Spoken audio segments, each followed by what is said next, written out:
topics and opinions expressed in the following show are solely those of the hosts and their guests and not those of W4CY Radio, its employees, or affiliates.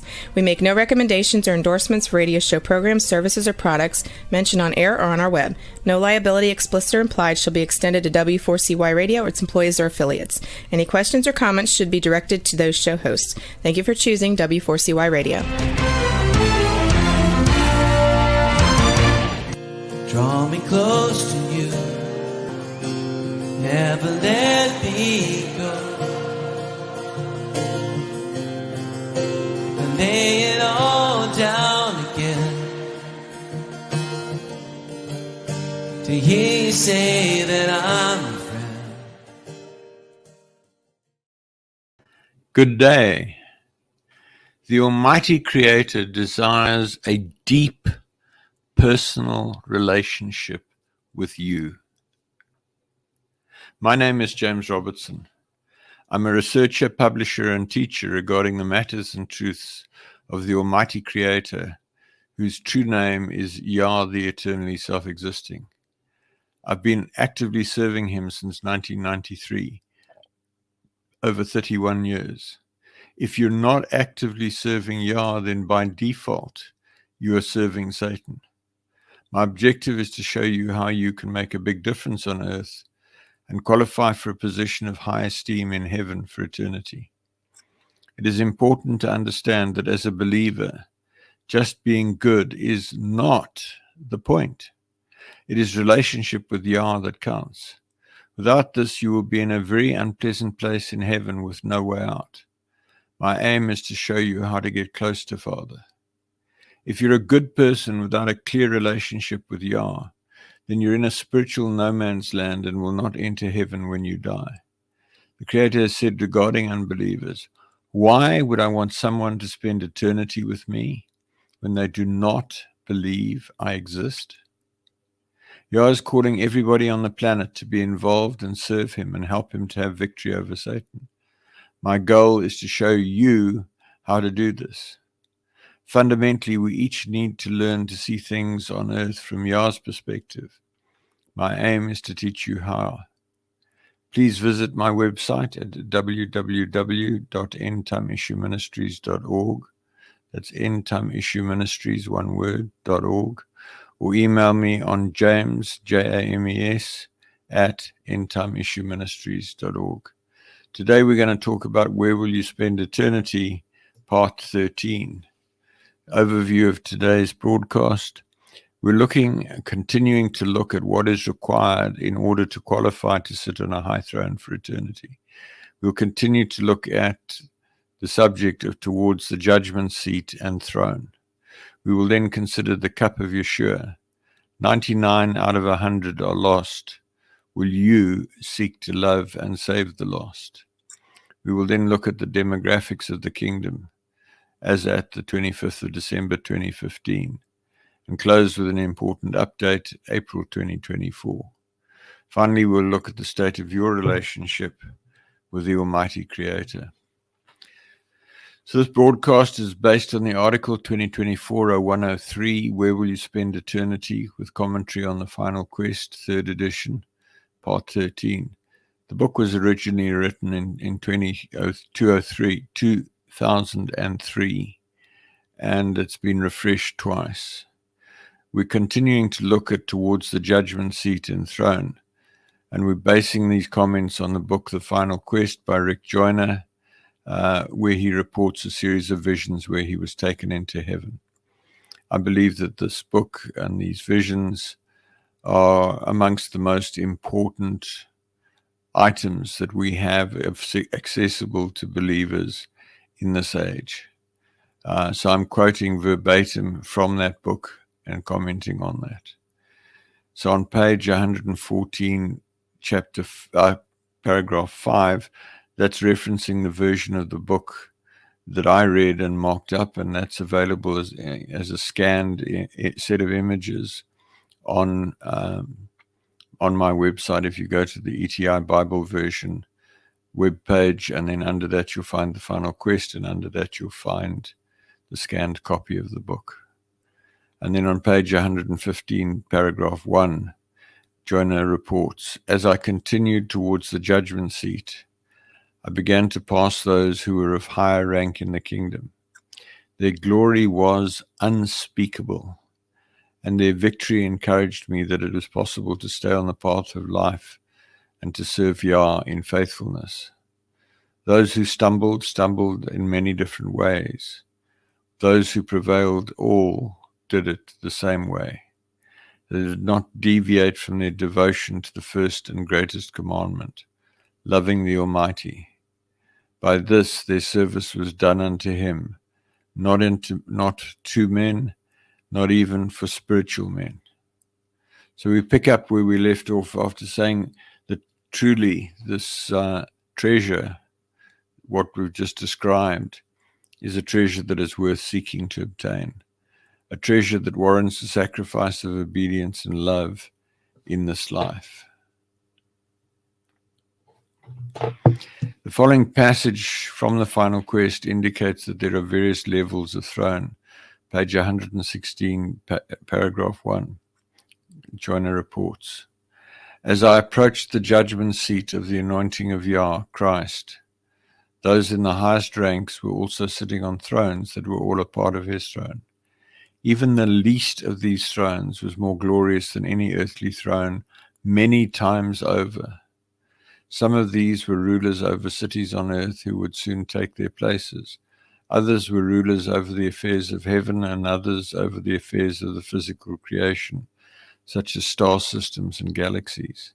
However, it was apparent that those who were given authority over cities were esteemed above those who had been given authority over galaxies.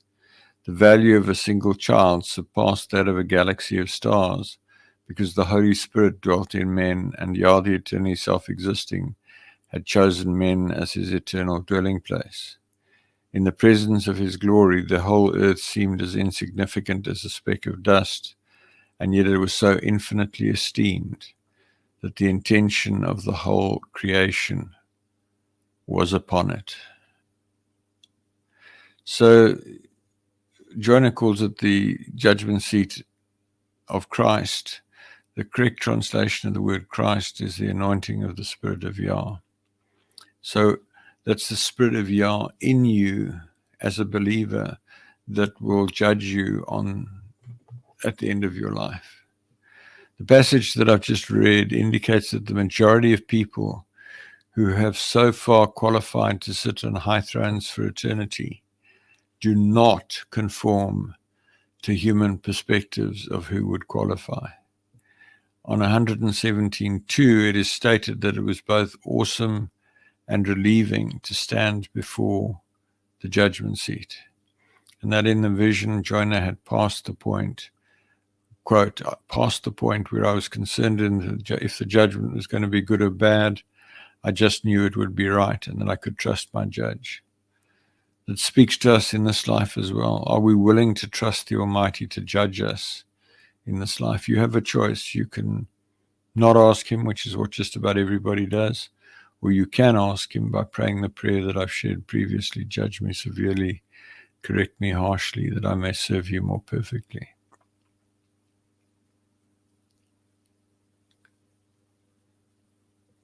One of the biggest things that I get out of the final quest is this peace that those who were esteemed on earth frequently only just scraped by into the lower ranks in heaven, and the people that are in the high ranks in heaven were hardly known on earth.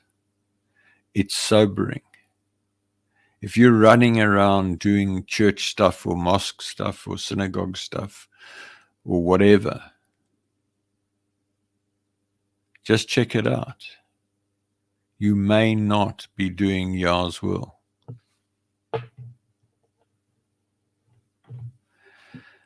Page 117, paragraph 3, quote, at one point Yeshua looked towards the galleries of thrones around him.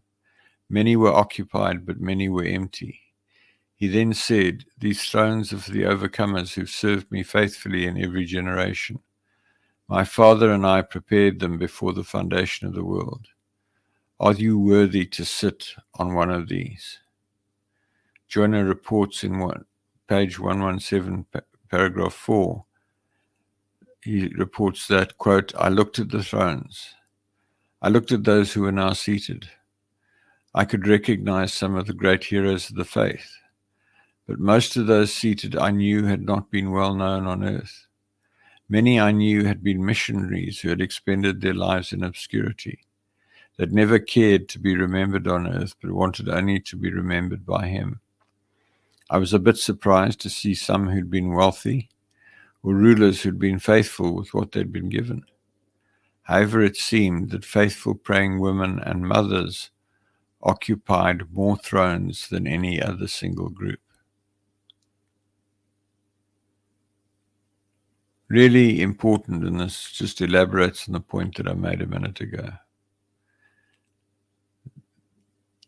Human earthly standards are no reliable indicator of who's going to be where in heaven. So if you're in the habit of judging people and saying this one's right and this one's wrong and this one's a good servant and that one's a bad servant, I really encourage you to cut it out and stop it. It's not serving you, and it's potentially going to come back and bite you badly. Coming back to what I just read, we see a high proportion of women, specifically on thrones. This is an important revelation. There's a widely held belief that the doctrine of women submitting to their husbands in some way makes them second-class citizens or is oppressive. And there have certainly been many men who have applied these doctrines oppressively and unjustly. However, this does not alter the basis on which a woman will be judged. Did she submit to her husband in everything?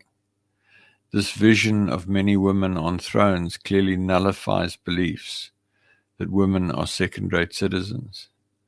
Taken together with Isaiah 4:1 cited previously, this can also be taken as an indication that the Almighty intends for there to be more women on thrones even after the final judgment. I wrote that, as I say, in 2003. Not totally sure that that last sentence is accurate. I think it's the way it's turned out, that for whatever reason, women are more faithful than men in serving Yah. Because we see in the people on the mountain, right back in the early sections of the Final Quest, more women. We see here, we saw on the lower levels of the mountain, more women. We see here on the thrones, more women. I've said it before and it bears repeating. If you are a man who looks down on women or treats women badly, I strongly suggest that you cut it out and turn over a new leaf and stop your nonsense, because it's going to get you into big trouble the day you stand before the judgment seat. It seems important that women understand this and that they do not sacrifice an opportunity to sit on a throne or enter heaven by getting into women's liberation, rebellion, and other prevalent modern sin, or by covenanting marrying with a man who's not as close to Father as they are, or worse still, is an unbeliever. This and other passages also suggest to me that a man needs the support of one or more wives who will underpin him and support him spiritually, particularly through intercession, and assist him to serve the Almighty faithfully. There's much that's not understood about these concepts in the present age, and much that is taught and practiced that is in opposition to them. I grew up in a family where my mother and my sisters were treated with utmost respect. My father was certainly not a chauvinist, and I grew up not as a chauvinist, as somebody who respected women, regarded women as equals, and didn't seek to dominate or suppress or whatever. And I've never understood how a man can treat a woman who is a beautiful creation badly. And I really, my whole being screams no when I read of some of the things that are happening in some of the parts of the world in terms of denying women education, forcing them into oppressive clothing, treating them badly, applying double standards to them. And it's being done by people who in many cases claim to be believers, and they're seriously deceived. So if you belong to one of these groups that looks down on women, for goodness sake, get out of it. Wake up. You could be in deep trouble when you die. In response to Yeshua's question to Jonah in 117.3 as to whether he, Jonah, was worthy to sit on a throne, Jonah acknowledges in 1181 that there was no way that I could answer yes to Yeshua's question. This is surely the only answer that any living human being can give. In 118.2, Yeshua asked Jonah, but do you want this seat? Do you want to sit on a throne with Yeshua for eternity? This is the essential question of this whole series. Do you want to sit on a throne with Yeshua for eternity? It's a question worth pondering. If you have never understood that there is a hierarchy in heaven, there are ranks in heaven, there are levels of esteem in heaven, ranging from the outer darkness, the trash heap of heaven, if you never had a relationship with Father, to a high, high throne next to Yeshua, if you're a friend of Yah. And anywhere in between. And it's entirely up to you where on that continuum you lie. And if you're an unbeliever, you're not even going to make it into heaven. You're just going to die, and you're going to be shown heaven and told that you've been lied to, and then you're going to go back to your corpse. And you're going to end up in the grave, or you're going to end up in a crematorium oven, or you might be uplifted and used to haunt people. You've got a huge spectrum of choices, my friend. And maybe this is the first time anyone's ever told you that. But now you've some idea of what the price is to sit on such a throne, some idea of the sacrifices, the adjustments, the probability of pain and loss in this life, the probability of a major adjustment in your life. Do you want such a seat? There's no obligation to say yes, and I suggest that it is not prudent to say yes unless you've really thought this through and prayed about it. It's easy to get excited with what I've just shared about these magnificent supernatural bodies with massive authority, massive supernatural powers. People who've seen Yeshua, the resurrected Yeshua, end up worshiping him because he's so powerful they think he must be Yah. No. He's so powerful because he lived a life without sin in obedience to Yah. And as the reward, he was given this fantastic supernatural body and these fantastic supernatural powers so that he can hear what's going on in multiple places in the world simultaneously, so he can be in multiple locations simultaneously, so that he can perform miracles. You can be like that if you want to. Have you ever thought about it? You could live your life like Yeshua did, free of sin and serving Yah faithfully. And you could die and you could become a friend of Yah. It takes some work, but it's possible. And you could sit on a high throne with massive splendor and massive authority for all your life, for all eternity, that makes whatever you think you're going to achieve in this life pale into insignificance. If you're not really willing to pay the price, rather don't say yes and rather be silent and let this moment pass. It will be better to do that than to say yes now and then find that you're not willing to see it through. In such a case, the judgment will be harsher in the end. Rather wait a while and make a quality decision, a decision that you will not compromise on later. Get in touch with what you really want in life. Nice cars, nice house, approval of your family and peers, etc.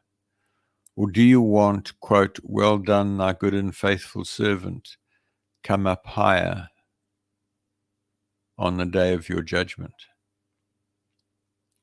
I'm convinced that if anyone really grasped the magnitude of what is being offered, they will say, yes, I desire such a throne. What about you?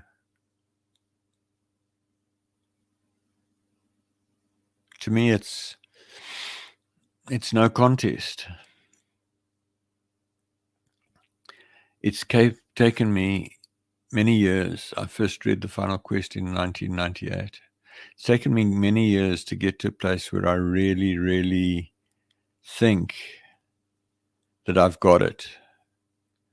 I got it way back then. That's why I've read the book, 10, 20, times.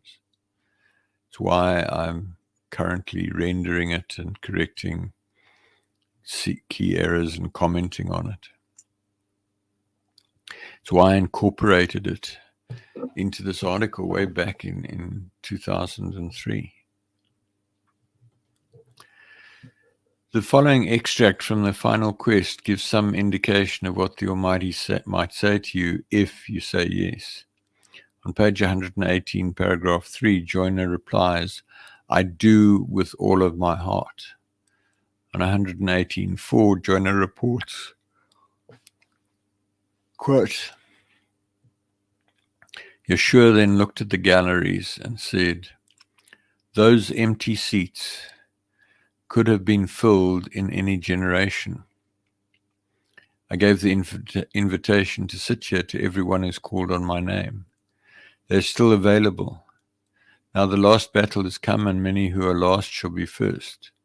These seats will be filled before the battle is over. Those who will sit here will be known by two things. They will wear the mantle of humility, and they will have my likeness. You now have the mantle. If you can keep it and do not lose it in the battle, when you return, you will also have my likeness. Then you will be worthy to sit with these, because I will have made you worthy. All authority and power has been given to me, and I alone can wield it. You will prevail, and you will be trusted with my authority, only when you have come to fully abide in me. Now turn and look at my household.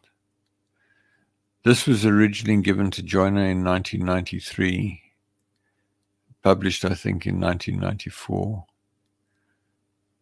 So 30 years ago. Since then, in 2003, Satan was sent to the pit for 1,000 years.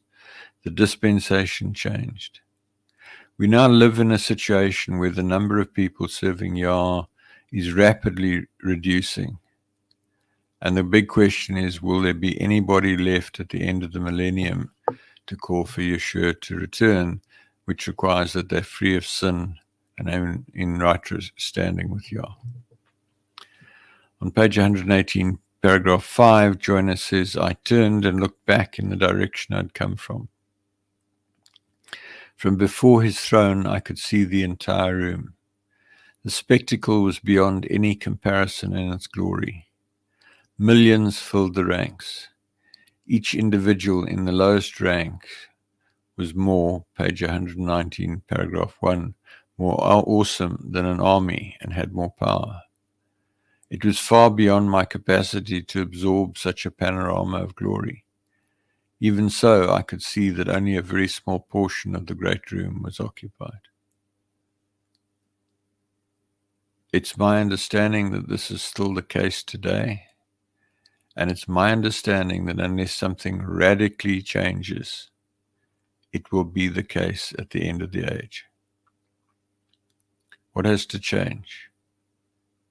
A large number of people need to stop sinning, stop using the false names, stop worshiping Yeshua, stop worshiping the Bible, and Serve Yah alone.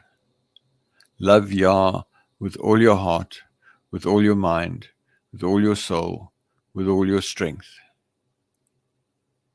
And if a significant number of people do that on earth, in this age, things will change.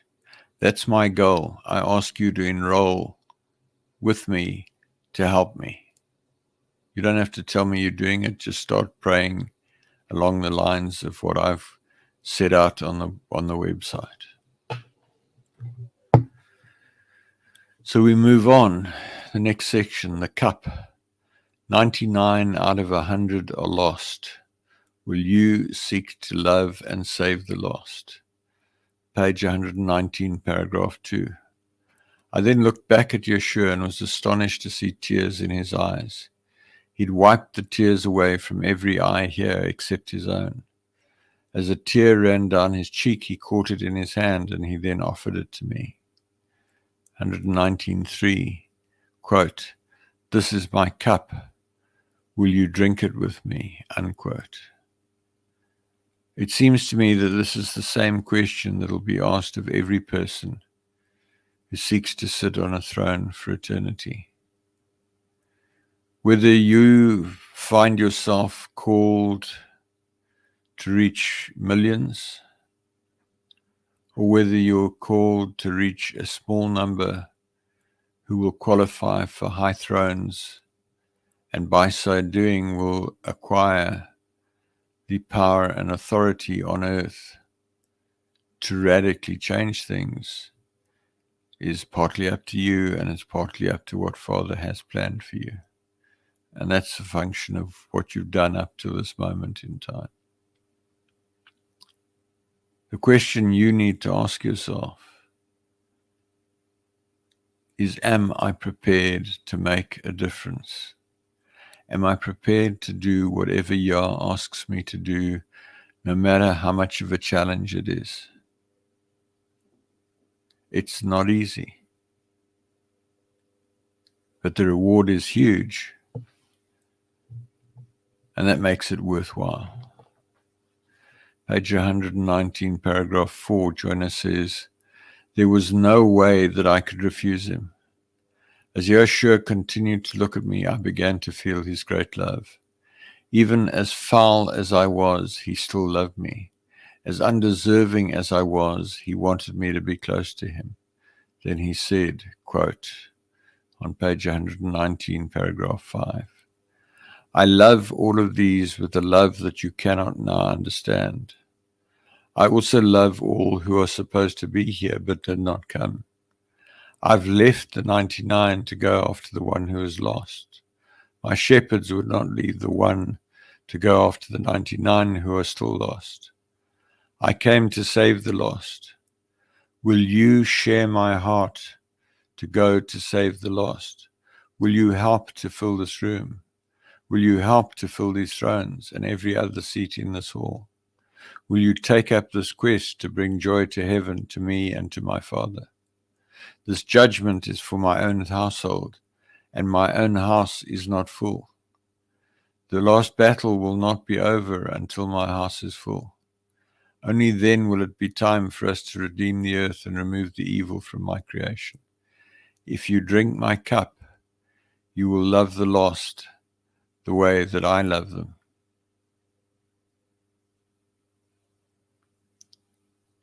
If you are not doing something to lead people to relationship with Yah,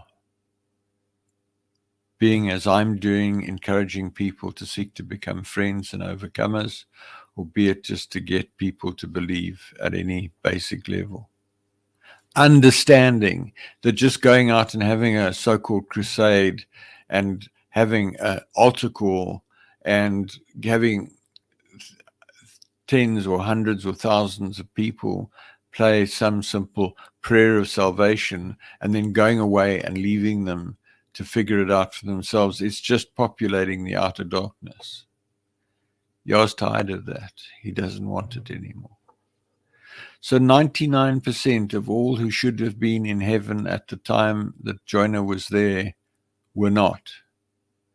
That is a terrible statistic.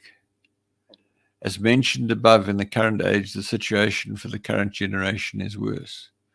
On the 17th of January 2002, the writer was told by the Almighty that if the world was to be judged at that moment, only 30 million people of the entire world population on earth at that moment to qualify to enter heaven. On Passover 2004, 6th of April, the writer was told that this number had reduced to 3 million. There was a massive falling away around the turn of the millennium and into the first few years of the new calendar millennium, where the actual millennium was started in about May 2003. And it's just been plummeting. Very few young people are coming to belief, and the old guard are dying off just by natural attrition. So the question is, what are you going to do? Maybe you think it's too ambitious to go after the 99% that are lost. What are you going to do about going for 1% of those who are lost? And maybe if you can get the 1%, the 1% will get the 2%, and the 2% will get the 4%, and the 4% will get the 8%, and so on. Think about it. So in my update of the article, I quoted results that I was given on the 25th of December 2015, the demographics of the kingdom of Yah. The following demographics of the Earth's population on the date of the 25th of December 2015. There was one friend. There were 20 overcomers. There were of the order of 5,000 good and faithful servants. They were of the order of 200,000 wise stewards. They were of the order of 500,000 adulterous wives. They were of the order of 2 million foolish virgins. And in the outer darkness, the unbelieving believers, they were of the order of 20 million who don't count. These are the numbers who would qualify for those ranks if Yeshua were to return on that date. Since then, large numbers have died and few have joined. The current statistic is much lower. Yah has also said to me that unless there is a major turning around in the next few years, within 100 years, there will be no significant believers left on earth. Maybe a few ragtag people who sort of believe. And he said that in 200 years, if that happens, the earth will descend into the most vile and horrible evil. It is up to the people of this generation, people like you who are listening to me, to turn that around. I urge you to do so. Commit yourself. Father, in the name of Yeshua, I want to help you turn the situation around. Help me to know what to do. Right now, can you say with total conviction, based on a deep personal relationship with the Almighty, that you've done enough in your life to qualify for a high throne? Can you truly say that your doctrine is sufficiently accurate, that you will not be found a liar and a heretic on the day of judgment? Can you truly say that you have held lengthy personal conversations with the Almighty to a point where you're confident that you know His will in your life? Or that in some other way, that you're confident that you're on the straight way headed for the narrow gate? Are you certain? I guess about a month ago, 2 months ago, I met a lady on LinkedIn. She joined my mailing list, and I added her to my WhatsApp group, or she may have added me to her WhatsApp group, probably more accurately. And she published daily quite an inspiring little article. The problem was that it was in God, the name of God and the Lord and Jesus and Easter and so forth. And I gently tried to challenge her on that and steer her right. But she was intransigent. One of the things that I said to her is, you need to fast so that you can hear Father. She said, I don't need to hear Father. I know I'm on the right track, or words to that effect. The arrogance was startling. Folks, if you think that what I'm saying is relevant, you need to fast and pray and seek to hear Yah clearly. Don't rely on me. Rely on Yah. Do you want to take a chance? Or is this a time for you to re-examine your life and take a long, hard look at what you've done in your life to date and what you think your life is currently set up to look like if you continue doing what you're doing? Is this a time for change, drastic change? Please consider this prayerfully and carefully, and then listen on with me. You could pray right now along the lines of what I said a moment ago. Father Yah, in the name of Yeshua, I choose to serve you. I desire deeply to sit on a high throne with you for eternity. I ask you to show me what to do, what to read, what to worship, what to say, who to meet, what to read. Help me, Father, to change, to become the person you want me to be. Help me to qualify for that high throne. I desire a high throne. I desire to be your friend. I thank you that you want me to be your friend. I thank you that you will help me to get there. I thank you that you will bring the people you want into my life and take the people you don't want in my life out. I thank you that you will open the doors you want open in my life and close the doors you want closed. I desire to be your friend, and I commit right now to put in whatever it takes to get to be there. On page 119, paragraph 6, and page 120, paragraph 1, Joyner describes how Yeshua placed the tear in a plain cup and gave it to him, Joyner, to drink. Joyner describes how he erupted into tears, crying for the lost and for Yeshua and the Almighty. On page 120, paragraph 2, Joyner describes how he was then filled with the peace of Yah, Philippians 4:7, and the peace of Yah which passes all understanding shall keep your hearts and minds through the anointing which was upon Yeshua, typically translated as Christ Jesus. After this, Joyner experienced the glory of the Almighty and was filled with the urge to preach, to worship, and to breathe every breath for the good news of the kingdom of the Almighty. I shared an article yesterday, in fact. The actual letter that was written by Pontius Pilate, the Roman governor of Judea, to the Roman Emperor Julius Caesar concerning Yeshua. It validates what is written in the Bible. It goes into a bit more detail about the exceptional character and disposition of Yeshua.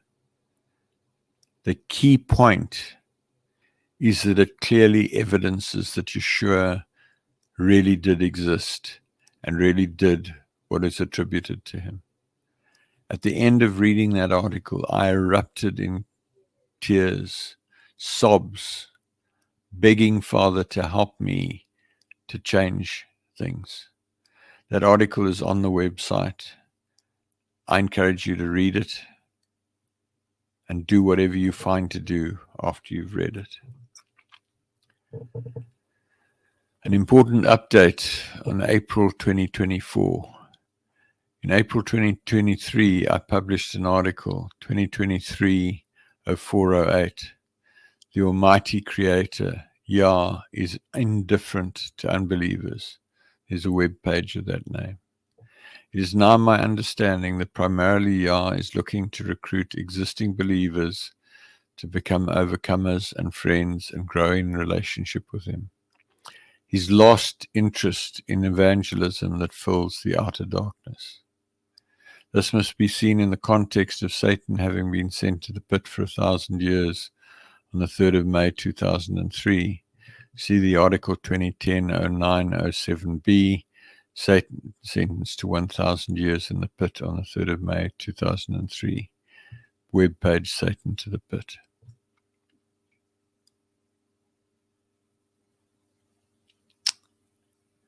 Folks, if you don't understand that Satan is in the pit and that 7 demonic masterminds are ruling on earth, you're at a bit of a disadvantage. I've spoken about this at length before. Check the back issues of the broadcasts. There's several pages on the website that talk about it. The dispensation changed before that point. Yah could no longer extend grace for the false names Jesus, God, the Lord, etc. If you pray to God and to the Lord and to Jesus now, you've got a problem. So this is going to be continued next week, and I encourage you to come back. Just hang on. I've got a few things I want to share with you. I want to ask you, what is the state of your relationship with the Almighty Creator? I'd like you to ask you to critically examine where you are relative to Him. Do you talk to Him constantly throughout the day and allow Him to lead you in every possible way? Are you conscious of Him at all times? Do you worship Him at every opportunity? Do you count Him your friend? Have you clearly and unambiguously heard Him call you friend? If not, you're failing in your life purpose and you'll be bitterly disappointed when you die.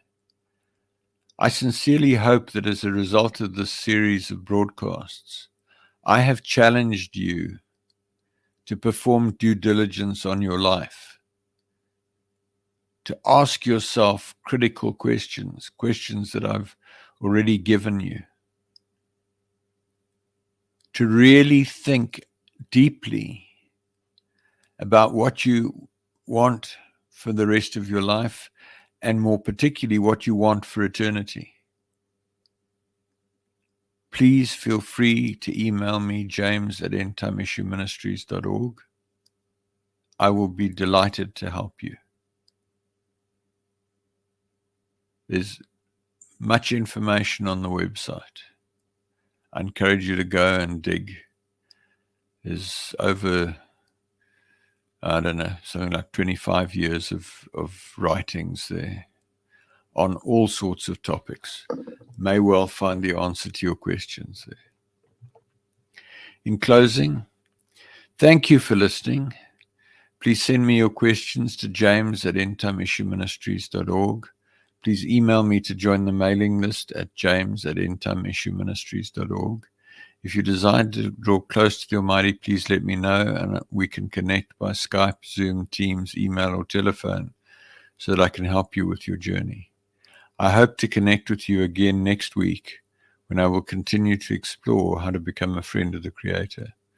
Work with me to make a way for Yeshua to return in victory at the end of the millennium and make his enemies his footstool. There's a fairly detailed article on this on the website. So, folks, it doesn't matter whether you are rich or poor, educated or uneducated, fat or thin, tall or short, African, Asian, Caucasian, European, Indian, whatever. It doesn't matter whether you're Hindu, Buddhist, Satanist, Christian, Muslim, Jewish, whatever. It doesn't matter. You can be the most evil Satanist on the planet today, Yah still wants you to be his friend. He will meet you wherever you are and take you by the hand and help you to get there, provided that you make a quality no going back decision and say to him, Father Yah, I commit to seeking to become your friend, and I ask you to help me to get there. And then do what you find to do. Continue to listen to these broadcasts, go on the website, find whatever you can. Folks, if you've been listening for a while, you're probably going to sign off now. If you're here for the first time or the first few times, there's some other information I'd like to share with you. To those who are dropping off, I want to say good night. In closing, who am I? James Robertson. I have a doctorate in engineering and I'm a retired military commander. I now work as a management consultant. I have over 31 years' experience of actively seeking to draw close to the Almighty, following a dramatic encounter with him on the 12th of March 1993, when he spoke to me audibly in a locked room, and I knew for certain that he was real.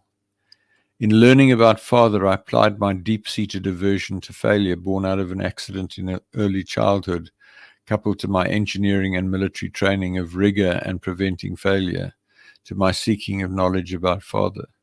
This journey led to numerous supernatural experiences, prayers answered, and clear communication with the Creator that forms the basis for what I teach in these programs. See the video, Why Seek Relationship, for an overview of what I believe near the top of the website. Please visit my website at www.endtimeissueministries.org for lots of information. That's endtimeissueministries, one word.org. The ETI version of the Bible with correction of key translation errors is on the ETI Bible version page. Recordings of nearly all of the teachings broadcast so far, together search on Google for Relationship with Creator Radio in quotes. And also there are transcripts on the transcripts of broadcasts page on the website, also recordings. Books with teachings from 1998 till May 2019 are available on the Books for Printing page. I publish regular email articles. Email me on james@endtimeissueministries.org to be added to the list or to seek counsel or prayer or give me feedback. Visit the website and the Google search. Use the Google search, article keyword cloud, table of contents, and article search to locate the information you're looking for, all at the top of the website. So that's all for today, folks. Please contact me if you have questions or you want to make a commitment and you want help with that commitment.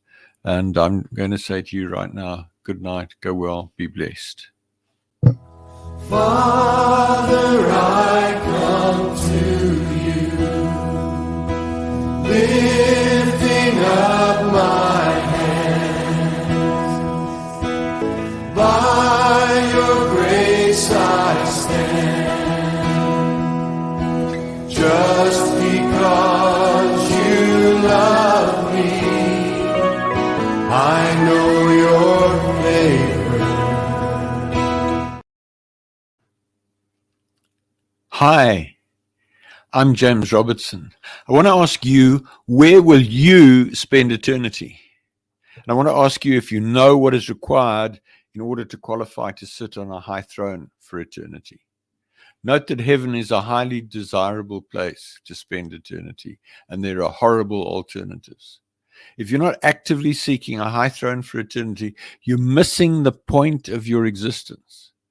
Please listen to my broadcast on w4cy.com radio or talk4tv.com. Visit my website at www.endtimeissueministries.org or email me on james@endtimeissueministries.org to find out more. I look forward to hearing from you. Go for it.